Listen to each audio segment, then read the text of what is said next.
वक्फ कानून पर 7 दिन बाद सुप्रीम कोर्ट में होने वाली अगली सुनवाई को लेकर सरकार और मुस्लिम पक्ष दोनों तैयारियों में जुट गए हैं। तो दूसरी ओर मुगलों का खानदान यूएन यानी संयुक्त राष्ट्र पहुंच गया है। जानते हैं क्यों?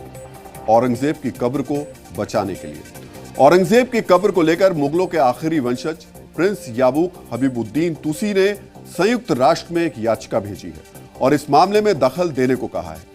यूएन में पिटीशन दाखिल करते हुए प्रिंस याकूब ने कहा कि औरंगजेब की कब्र को राष्ट्रीय धरोहर घोषित किया गया है और यह प्राचीन स्मारकों और पुरातात्विक स्थलों और अवशेष अधिनियम 1958 के तहत संरक्षित है। आपको बता दें कि याकूब हबीबुद्दीन ने संयुक्त राष्ट्र महासचिव एंटोनियो गुटेरेस को चिट्ठी लिखकर औरंगजेब की कब्र की सुरक्षा सुनिश्चित करने की मांग की है। प्रिंस याकूब ने इस चिट्ठी में भारत द्वारा 1972 में विश्व सांस्कृतिक और प्राकृतिक विरासत की सुरक्षा के लिए यूनेस्को संधि पर हस्ताक्षर करने का भी उल्लेख किया है, जिसमें कहा गया है कि ऐसे स्मारकों के साथ किसी भी तरीके की तोड़फोड़ या इनके साथ लापरवाही अंतर्राष्ट्रीय कानूनों का उल्लंघन होगा। याकूब हबीबुद्दीन ने यूएन में भेजी याचिका में कहा कि कब्र की सुरक्षा के लिए सुरक्षा कर्मियों की तैनाती की जानी चाहिए।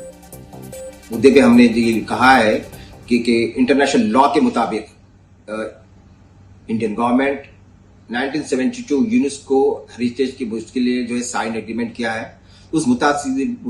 उसके मुताबिक भी जो है ये मॉन्यूमेंट को हाथ नहीं लगा सकते, क्योंकि कुछ बुलबुले जो है हिंदू और मुसलमानों के बीच में जो है अननेसेसरी जो है उसमें कंट्रोवर्सी पैदा करना और जो है अननेसेसरी धमकियां देना, जो भी है हमारे बीजेपी के बरबुले कह सकते हैं उनको, आप शेख चिल्ली कह सकते हैं उनको। तो उस मसले में हमने सेक्रेटरी जनरल को लेटर लिखा है।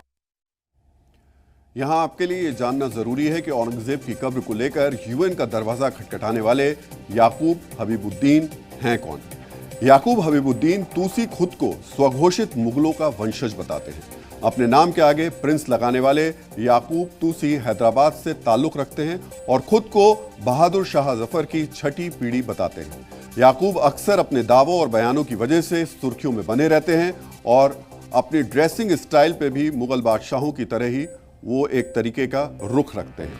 वैसे औरंगजेब की कब्र के मुद्दे को यूएन तक पहुंचाने वाले याकूब हबीबुद्दीन की सोच और उम्मीद को दाद देनी चाहिए, क्योंकि जो यूएन दुनिया के अहम मुद्दे आज तक नहीं सुलझा पाया, उससे औरंगजेब की कब्र का विवाद शायद ही सुलझ पाए, क्योंकि बड़े मुद्दों पर एक्शन लेना यूएन के बूते की बात ही नहीं है।